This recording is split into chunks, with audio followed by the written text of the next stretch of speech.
Hi friends, welcome to our VTM online coaching centre. So இந்த வீடியோவில் நம்ம அக்கௌண்டன்சியை பற்றி பார்க்க போகிறோம். இதுவரை எங்கள் சேனலை நீங்கள் சப்ஸ்கிரைப் பண்ணலன்னா கண்டிப்பாக சப்ஸ்கிரைப் பண்ணுங்கள். And hi friends, welcome to VTM online coaching centre.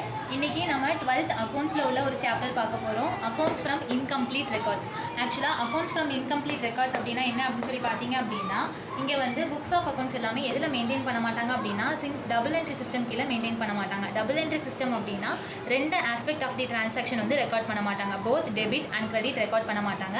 Only one side effect மட்டும்தான் இருக்கும். அண்ட் இது யாரால் வந்து யூஸ் பண்ணப்படும் அப்படின்னு சொல்லி பார்த்தீங்கன்னா, ஸ்மால் ட்ரேடர்ஸ் மட்டும்தான் யூஸ் பண்ணுவாங்க. இந்த சோல் ப்ரொப்ரைட்டர், அவங்களுக்குன்னு தனியாக கடை வச்சுருப்பாங்கல்ல, அந்த மாதிரி உள்ளவங்க, சின்ன சின்ன மளிகை கடைக்காரங்க, அவங்க தான் யூஸ் பண்ணுவாங்க. கம்பெனி அந்த மாதிரி பார்ட்னர்ஷிப் இந்த மாதிரி யாரும் யூஸ் பண்ண மாட்டாங்க. அடுத்து இங்கே வந்து என்ன மட்டும் தான் மெயின்டைன் பண்ணுவாங்க அப்படின்னா, கேஷ் அண்ட் பர்சனல் அக்கௌண்ட்ஸ் மட்டும் தான் மெயின்டைன் பண்ணுவாங்க.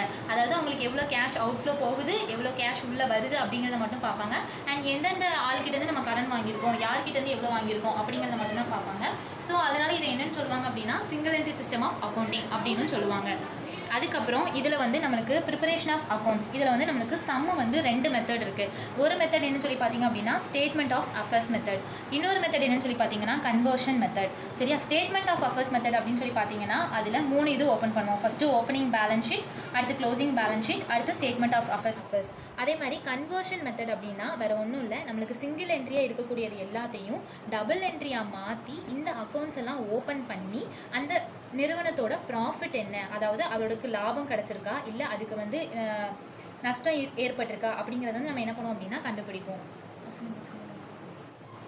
Statement of affairs method. Statement of affairs method அப்படின்னா இது வந்து லைக் பேலன்ஸ் ஷீட் மாதிரி தான் இருக்கும். ஸோ பேலன்ஸ் ஷீட் மாதிரியே நம்ம எப்படி அசெட்ஸ் லைபிலிட்டிஸ் போடுவோமோ அதே மாதிரி தான் போட்டு கண்டுபிடிப்போம். So difference between balance assets and liabilities தான் நம்மளுக்கு என்னவா கிடைக்கும் அப்படின்னா கேபிட்டல். அதுதான் நம்மளுக்கு பேலன்சிங் ஃபிகராக கிடைக்கும். So capital is equal to assets minus liabilities. இதை வந்து நம்ம எப்பவுமே எப்போ ப்ரிப்பேர் பண்ணுவோம் அப்படின்னா ஓப்பனிங்லேயும் ப்ரிப்பேர் பண்ணுவோம், க்ளோசிங்லேயும் ப்ரிப்பேர் பண்ணுவோம்.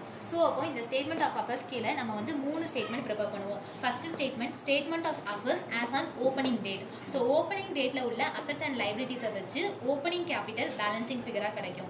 Next statement of affairs as on closing date. அதாவது க்ளோசிங் டேட்டில் உள்ள நம்மளுக்கான அசெட்ஸ் அண்ட் லைபிலிட்டிஸை வச்சு நம்மளுக்கு க்ளோசிங் கேபிட்டல் பேலன்சிங் ஃபிகராக கிடைக்கும். இது ரெண்டையும் வச்சு நம்ம என்ன கண்டுபிடிப்போம் அப்படின்னா லாஸ்ட்டாக statement of profit or loss. நம்மளுக்கு எவ்வளோ ப்ராஃபிட், எவ்வளோ நிகர லாபம் வந்திருக்கு இல்லை நஷ்டம் வந்திருக்கா அப்படிங்கிறத இந்த தேர்ட் ஸ்டேட்மெண்ட், அதாவது இந்த மூணாவதாக போடக்கூடிய இந்த ஸ்டேட்மெண்ட்டை வச்சு கண்டுபிடிப்போம். So first statement of affairs as on opening or closing date. So opening டேட்டில் போட்டாலும் சரி, க்ளோசிங் டேட்டில் போட்டாலும் சரி, இதே தான் ஃபார்மெட். நம்மளுக்கு கிடைக்கக்கூடிய பேலன்சிங் ஃபிகர் மட்டும்தான் மாறும். ஓப்பனிங் டேட்டில் போட்டோம் அப்படின்னா ஓப்பனிங் கேபிட்டல் கிடைக்கும், க்ளோசிங் டேட்டில் போட்டோம் அப்படின்னா க்ளோசிங் கேபிட்டல் கிடைக்கும். நார்மலாக உள்ள பேலன்ஸ் ஷீட் மாதிரி தான், பட் ஆனால் இதுக்கு கொஞ்சம் ஸ்லைட் டிஃப்ரென்ஸ் மட்டும்தான் உண்டு. அங்கே வந்து நம்மளுக்கு எல்லாமே மொத்தமாக வந்து நிறையா டீட்டெயில்ஸ் கொடுத்துருப்பாங்க, பட் ஆனால் இங்கே நம்மளுக்கு அந்தளவுக்கு டீட்டெயில்ஸ் இருக்காது, கம்மியான டீட்டெயில்ஸ் மட்டும்தான் இருக்கும். ஸோ லைபிலிட்டி சைடு எல்லாமே எப்பவும் போல் creditors, bills payable, outstanding expenses, bank overdraft. And then asset சைடில் cash in hand, cash at bank, sundry debtors, bills receivable, fixed assets. நம்ம இது ரெண்டையும் பேலன்சிங் பண்ணி கிடைக்கக்கூடிய நம்மளுக்கான பேலன்சிங் ஃபிகர் தான் என்னவாக இருக்கும் அப்படின்னா ஓப்பனிங் கேபிட்டலாகவோ க்ளோசிங் கேபிட்டலாகவோ இருக்கும். ஸோ இதை வச்சு நெக்ஸ்ட் ஸ்டேட்மெண்ட் போடணும். நெக்ஸ்ட் ஸ்டேட்மெண்ட் என்ன அப்படின்னா statement of profit or loss for the year ended. எந்த இயர் எண்டடுக்கு நம்ம ப்ராஃபிட் ஆர் லாஸ் கண்டுபிடிக்கிறோமோ அந்த year ended. So particulars rupees போட்டு so first capital at the end, அதாவது நம்மளுக்கு க்ளோசிங் கேபிட்டல் என்னவோ அதை தான் ஃபஸ்ட்டு போடணும். அது கூட ட்ராயிங்ஸ், அந்த வருஷத்தில் அந்த ட்ராயிங்ஸ் அப்படின்னா என்ன அப்படின்னு சொல்லி பார்த்தீங்க அப்படின்னா, நீங்கள் இப்போ ஒரு பிஸ்னஸ்க்கு ஓனராக இருக்கீங்க. அந்த பிஸ்னஸ்லேருந்து நீங்கள் ஒரு 10,000 ரூபாய் உங்களோட சொந்த செலவுக்காண்டி எடுத்தீங்க அப்படின்னா அதை தான் நம்ம என்னென்னு சொல்லுவோம் அப்படின்னா ட்ராயிங்ஸ் அப்படின்னு சொல்லுவோம். ஸோ அந்த ட்ராயிங்ஸை நம்ம என்ன பண்ணிடணும் அப்படின்னா நம்மளோட கேபிட்டல் கூட ஆட் பண்ணணும். திரும்ப அடுத்து அதுலேருந்து எதை கழிக்கணும் அப்படின்னா additional capital introduced. Additional capital introduced அப்படின்னா நம்ம கேபிட்டல் அப்படின்னா என்னதுன்னா ஒரு பிஸ்னஸ் ஆரம்பிக்கும் போது நம்ம முதலாக ஒன்று போடுவோம். அந்த முதல்ல தான் நம்ம என்னன்னு சொல்லுவோம்னா கேபிட்டல் அப்படின்னு சொல்லுவோம். அப்போ அடிஷ்னல் கேபிட்டல் அப்படின்னா ஒரு வருஷத்தில் நம்ம 1 லட்ச ரூபாய் ஃபஸ்ட்டு போட்டு பிஸ்னஸ் ஸ்டார்ட் பண்ணியிருக்கோம். ஆனால் நம்மளுக்கு இன்னும் ஒரு 10,000 ரூபாய் அடிஷ்னலாக தேவைப்படும், அதாவது அதிகமாக தேவைப்படுது அப்படிங்கிற போது இன்னும் கொஞ்சம் நம்ம போடுவோம். அதுதான் அடிஷ்னல் கேபிட்டல் இன்ட்ரடியூஸ்டு. அந்த வருஷத்தில் ஏதாவது இன்ட்ரடியூஸ் பண்ணியிருந்தோம் அப்படின்னா அதை வந்து என்ன பண்ணிக்கணும் அப்படின்னா லெஸ் பண்ணிக்கணும். கிடைக்கக்கூடியதான் நம்மளுக்கு அட்ஜஸ்டட் ஆகி வரக்கூடிய க்ளோசிங் கேபிட்டலாக இருக்கும். இந்த க்ளோசிங் கேபிட்டல் இருந்து ஓப்பனிங் கேபிட்டலை லெஸ் பண்ணோம் அப்படின்னா நம்மளுக்கு கிடைக்கக்கூடியது profit or loss for the year ending. அந்த வருஷத்துக்கான ப்ராஃபிட் அல்லது லாஸ் அப்படிங்கிறது என்ன அப்படின்னு சொல்லி நம்மளுக்கு தெரியும். ஓகே காய்ஸ், இதை வச்சு நம்ம ஒரு சம் பார்க்கலாம். Mrs. Vanitha keeps her books on single entry basis. Find out the profit or loss made for the period ending 31st 3 2004. Assets liabilities opening டேட்லையும் கொடுத்துருக்காங்க, க்ளோசிங் டேட்லையும் கொடுத்துருக்காங்க. பேங்க் பேலன்ஸ் ஓப்பனிங் டேட்டில் 3500 கிரெடிட்டில் இருக்குது, க்ளோசிங் டேட்டில் 4500 debit. Cash on hand 200, 300. Stock 3000, 4000. Sundry debtors 8500, 7600. Plant 20,000, 20,000. Furniture 10,000, 10,000. Sundry creditors 15,000, 18,000. Mrs. Vanitha had withdrawn rupees 10,000 for her personal use and had introduced fresh capital of rupees 4,000. A provision of 5% on debtors is necessary. Rate of depreciation on plant at 10% and furniture at 15%. Guys இதில் வந்து என்ன கொடுத்துருக்காங்க அப்படின்னா நம்மளுக்கு profit or loss for the year ended கண்டுபிடிக்க சொல்லியிருக்காங்க. நம்மளுக்கு assets and liabilities ஓப்பனிங்லேயும் கொடுத்துருக்காங்க, க்ளோசிங்லேயும் கொடுத்துருக்காங்க. நம்ம அதை வச்சு என்ன கண்டுபிடிக்க போகிறோம் அப்படின்னா எவ்வளோ ப்ராஃபிட் ஆர் லாஸ் அப்படிங்கிறது கண்டுபிடிக்க போகிறோம். ஸோ அப்போ இதுக்கு ஃபஸ்ட்டு வந்து நம்ம என்ன பண்ணோம் அப்படின்னா நம்ம 3 இது பார்த்தோம். என்ன 3 இது பார்த்தோம் அப்படின்னா ஃபஸ்ட்டு ஓப்பனிங்கில் உள்ள ஸ்டேட்மெண்ட் ஆஃப் அஃபர்ஸ் போடணும், அடுத்து க்ளோசிங்கில் உள்ள ஸ்டேட்மெண்ட் ஆஃப் அஃபர்ஸ் என்னன்னு சொல்லி போடணும், போட்டதுக்கப்புறம் அந்த statement of profit or loss for the year ended இது 3 போடணும். ஸோ ஃபஸ்ட்டு நம்ம ஓப்பனிங் டேட்டில் உள்ள பேலன்ஸ் ஷீட் போடலாம். ஸோ ஃபஸ்ட்டு நம்மளுக்கு என்ன கொடுத்துருக்காங்க அப்படின்னு சொல்லி பார்த்தீங்க அப்படின்னா பேங்க் பேலன்ஸ் கொடுத்துருக்காங்க. அசட்ஸ் அண்ட் லைபிலிட்டிஸில் எவ்வளோ கொடுத்துருக்காங்க அப்படின்னா 3500 கிரெடிட்டில் கொடுத்துருக்காங்க. 3500 கிரெடிட் அப்படின்னா அதுக்கான மீனிங் என்ன அப்படின்னா பேங்க் ஓவர் டிராஃப்ட் அப்படின்னு சொல்லி அர்த்தம். அதாவது நம்மளோட தேவைக்கு அதிகமாகவே நம்ம என்ன பண்ணியிருக்கோம்னா பேங்க்கிட்ட இருந்து கடன் வாங்கியிருக்கோம் நம்ம அக்கௌண்ட் பேலன்ஸோட அதிகமாக. ஸோ அதனால இதை ஓவர் டிராஃப்ட்னு சொல்லுவோம். இது எங்கே வரும் அப்படின்னா இது நம்மளுக்கு ஒரு லயபிலிட்டி. அதனால இது வந்து எந்த சைடு வரும்னா லைபிலிட்டி சைடு வரும். ஸோ அதனால் ஃபஸ்ட்டு லைபிலிட்டி சைட் என்ன போட போகிறோம் அப்படின்னா பேங்க் பேலன்ஸ். பேங்க் பேலன்ஸ் எவ்வளோ அப்படின்னு சொல்லி பார்த்தீங்க அப்படின்னா 3500 அதை போட்டாச்சு. அடுத்து நெக்ஸ்ட் என்ன கொடுத்துருக்காங்க அப்படின்னா கேஷ் ஆன் ஹேண்டு கொடுத்துருக்காங்க. எவ்வளோ கொடுத்துருக்காங்கன்னா 200 கொடுத்துருக்காங்க. அப்போது கேஷ் நம்மளுக்கு ஒரு அசட். ஸோ அதனால நம்ம அதை எங்கே போடணும் அப்படின்னா அசட் சைட் போடணும். ஸோ கேஷ் ஆன் ஹேண்ட் எவ்வளோ அப்படின்னா 200. அதுக்கடுத்து என்ன கொடுத்துருக்காங்க அப்படின்னா ஸ்டாக் கொடுத்துருக்காங்க. ஸ்டாக் எவ்வளோ கொடுத்துருக்காங்கன்னா 3000. ஸோ ஸ்டாக்கும் நம்மளுக்கு என்ன அப்படின்னா ஒரு அசட். ஸோ ஸ்டாக்கையும் நம்ம எங்கே தான் போடணும் அப்படின்னா அசட் சைட் போடணும். எவ்வளோ அப்படின்னு சொல்லி பார்த்தீங்க அப்படின்னா 3000. அடுத்து என்ன கொடுத்துருக்காங்க அப்படின்னா சன்ட்ரி டெப்டாஸ். சன்ட்ரி டெப்டாஸ் அதாவது மொத்தமாக நம்மளுக்கு எவ்வளோ கஸ்டமர்ஸ் இருக்காங்க, நம்மக்கிட்ட வாங்கினவங்க எவ்வளோ பேர் இருக்காங்க, அவங்கள்ட்ட காசு எவ்வளோ வர வேண்டியிருக்குன்னு கொடுத்துருக்காங்க. ஸோ இதுவும் நம்மளுக்கு ஒரு அசட் தான் 500. ஸோ இதை அசட் சைட் போடணும், போட்டுக்கலாம்.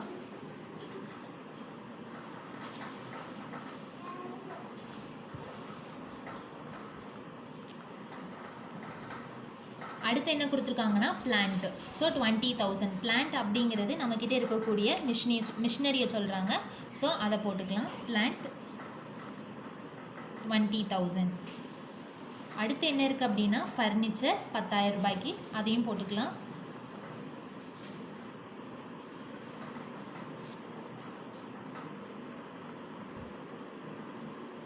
அடுத்து சன்ட்ரி கிரெடிட்டர்ஸ். சன்ட்ரி கிரெடிட்டர்ஸ் அப்படின்னா நம்ம யார்கிட்டேருந்து கடன் வாங்கினோமோ அவங்க. ஸோ அப்போ நம்ம அவங்களுக்கு என்ன பண்ணோம் அப்படின்னா கடனை பே பண்ணணும். அப்போ இது நம்மளுக்கு ஒரு லைபிலிட்டி, நம்மளுக்கு ஒரு பொறுப்பு. அதனால இது நம்ம லைபிலிட்டி சைட் போடணும். எவ்வளோ போடணும் அப்படின்னா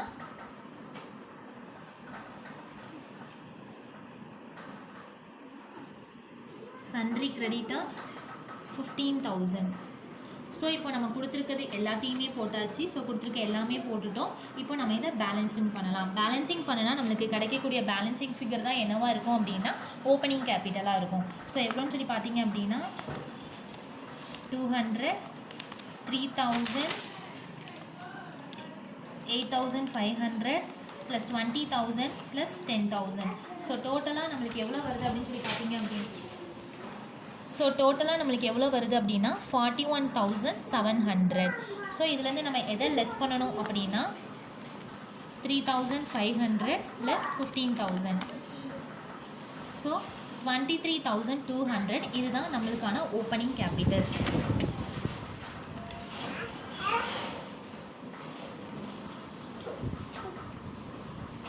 ஓப்பனிங் கேபிட்டல் 23,200. இதுதான் நம்மளுக்கான பேலன்சிங் ஃபிகர். ஸோ இப்போ நம்ம ஓப்பனிங் கேபிட்டல் கண்டுபிடிச்சாச்சு. நெக்ஸ்ட் என்ன அடுத்து நம்ம க்ளோசிங் டேட்டில் உள்ள கேபிட்டல் என்னன்னு கண்டுபிடிக்கணும். அதுக்கான இன்ஃபர்மேஷன் எல்லாமே நம்மளுக்கு வந்து என்ன பண்ணியிருக்காங்கன்னா கொடுத்துருக்காங்க. ஸோ அதே மாதிரி போடலாம். நம்மளுக்கு பேங்க் பேலன்ஸ் எவ்வளோ கொடுத்துருக்காங்க அப்படின்னா 4500 டெபிட்னு கொடுத்துருக்காங்க. அப்போ இது நம்மளுக்கான நார்மல் பேலன்ஸ் தான். அப்போ இதை அசட் சைடே போட்டுடலாம். எவ்வளோன்னு சொல்லிட்டு அப்படின்னா பேங்க்கு. ஸோ பேங்க் எவ்வளோ அப்படின்னா 4500. அதுக்கடுத்து கேஷ் ஆன் ஹேண்ட் எவ்வளோன்னு சொல்லியிருக்காங்க அப்படின்னா 300. அதுவும் நம்மளுக்கு ஒரு அசட் தானே. ஸோ கேஷ் ஆன் ஹேண்ட் எவ்வளோ அப்படின்னா 300. அடுத்து நம்மளுக்கு என்ன சொல்லியிருக்காங்க அப்படின்னா ஸ்டாக்கு எவ்வளோ சொல்லியிருக்காங்கன்னா 4000. ஸோ ஸ்டாக் எவ்வளோ அப்படின்னா 4000. அடுத்து நம்மளுக்கு என்ன கொடுத்துருக்காங்கன்னா சன்ட்ரி டெப்டாஸ் எவ்வளோ அப்படின்னா 7600.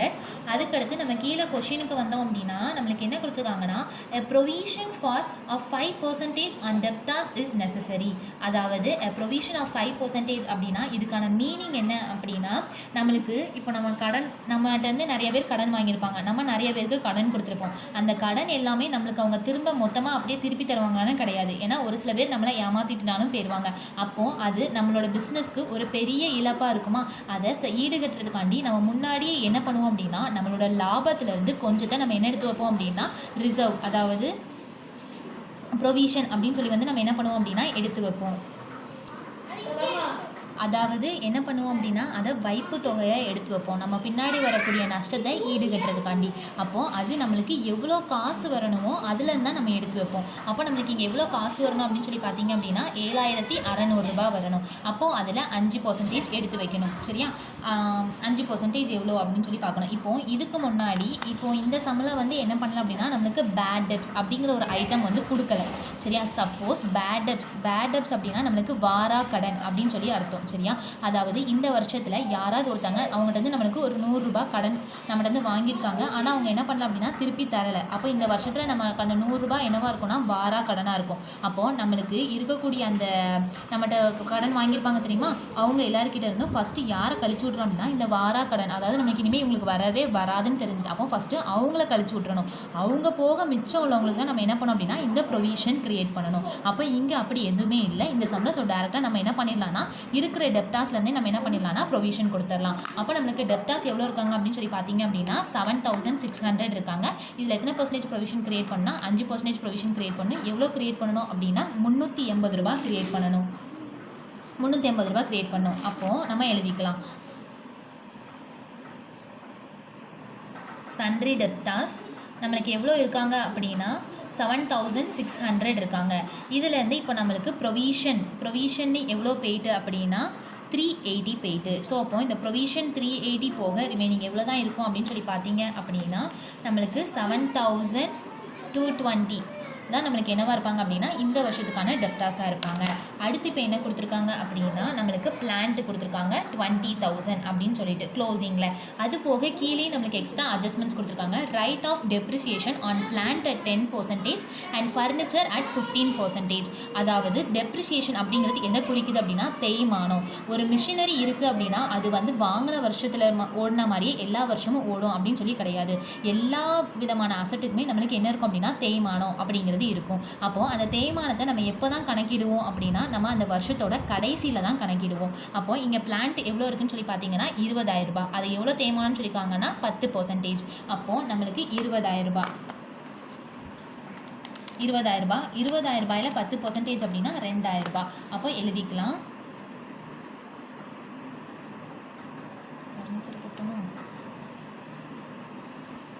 ஓகே, அடுத்து நம்மளுக்கு என்ன கொடுத்துருக்காங்கன்னா ஃபர்னிச்சருக்கும் எத்தனை % டெப்ரிசியேஷன் சொல்லியிருக்காங்க அப்படின்னா 15% சொல்லியிருக்காங்க. அப்போ நம்மளுக்கு ஃபர்னிச்சர் எவ்வளோ இருக்குன்னு சொல்லி பார்த்தீங்கன்னா 10000 ரூபாய் இருக்குது. அப்போ நம்மளுக்கு 10000 ரூபாயில் டெப்ரிசியேஷன் எவ்வளோன்னு சொல்லியிருக்காங்கன்னா 10000 ரூபாயில் எத்தனை % சொல்லியிருக்காங்கன்னா 15%. ஸோ அப்போ 10000 ரூபாயில் 15% அப்படின்னா 1500 ரூபாய் நம்மளுக்கு டெப்ரிசியேஷன். ஸோ அப்போ ஃபர்னிச்சர் அப்படிங்கிறதோட விலை எவ்வளோ அப்படின்னா 10000 ரூபாய்.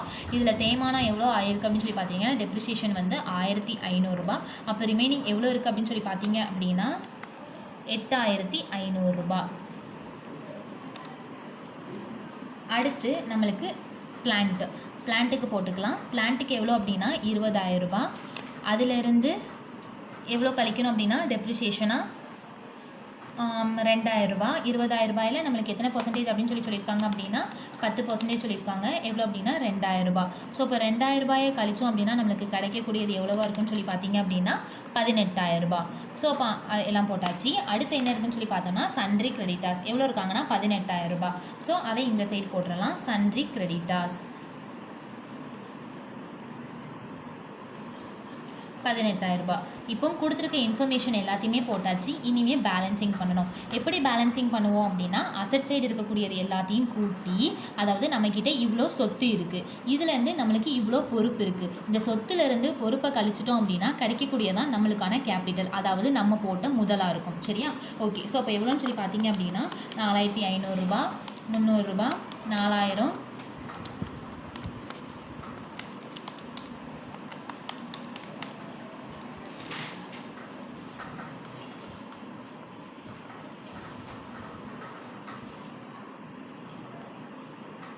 இதுலேருந்து நம்மளுக்கு கிரெடிட்டாஸ் எவ்வளோ இருக்காங்க அப்படின்னா 18,000 ரூபாய். அவங்கள கழிச்சோம் அப்படின்னா 24,520. இதுதான் நம்மளுக்கான என்ன கேபிட்டலாக இருக்கும் அப்படின்னா க்ளோசிங் கேபிட்டல்.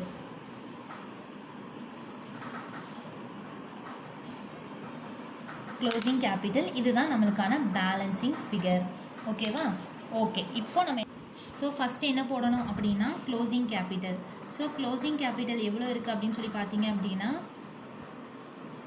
க்ளோசிங் கேபிட்டல் நம்மளுக்கு ஸ்டேட்மெண்ட் ஆஃப் அஃபர்ஸை வச்சு க்ளோசிங் கேபிட்டல் எவ்வளோ இருக்குன்னா 24,520. ஸோ அப்போ அந்த 24,520 போட்டுக்கலாம். இப்போ இது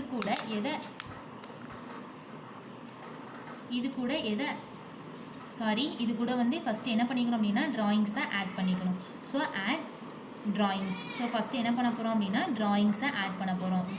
ஸோ ட்ராயிங்ஸ் அப்படிங்கிறது என்ன அப்படின்னு சொல்லி பார்த்தீங்க அப்படின்னா அவங்களோட சொந்த செலவுக்காண்டி ஏதாவது வந்து பிஸ்னஸ்லேருந்து எடுத்திருந்தாங்க அப்படின்னா அதை தான் நம்ம ட்ராயிங்ஸ்னு சொல்லுவோம். ஸோ இங்கே அதே மாதிரி பார்த்தீங்கன்னா மிஸ்ஸஸ் வனிதா அவங்களோட பர்சனல் யூஸ்க்காண்டி 10,000 ரூபாய் வித்ட்ரா எடுத்திருக்காங்க. ஸோ அதனால் அந்த 10,000 ரூபாய் என்ன பண்ணிக்கணும் அப்படின்னா ஃபஸ்ட்டு ஆட் பண்ணிக்கணும். ஸோ ஆட் பண்ணோம் அப்படின்னு சொல்லி பார்த்தீங்க அப்படின்னா 34,520. இப்போது இதுக்கடுத்து இதுலேருந்து எதை லெஸ் பண்ணணும் அப்படின்னு சொல்லி பார்த்தீங்க அப்படின்னா லெஸ் additional capital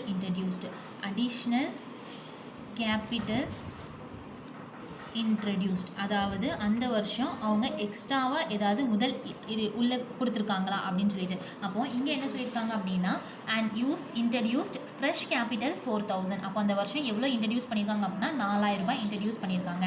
அப்போ இந்த 4,000 ரூபாயை ஆட் பண்ணிக்கணும். ஸோ இப்போ இந்த 4,000 ரூபாய் ஆட் பண்ணோம் அப்படின்னா அப்போ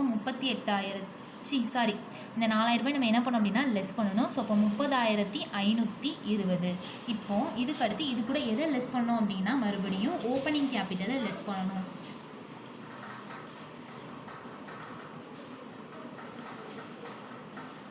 ஸோ ஓப்பனிங் கேபிட்டல் நம்ம எவ்வளோ கண்டுபிடிச்சி வச்சுருக்கோம் அப்படின்னா 23,200 கண்டுபிடிச்சிருக்கோம்.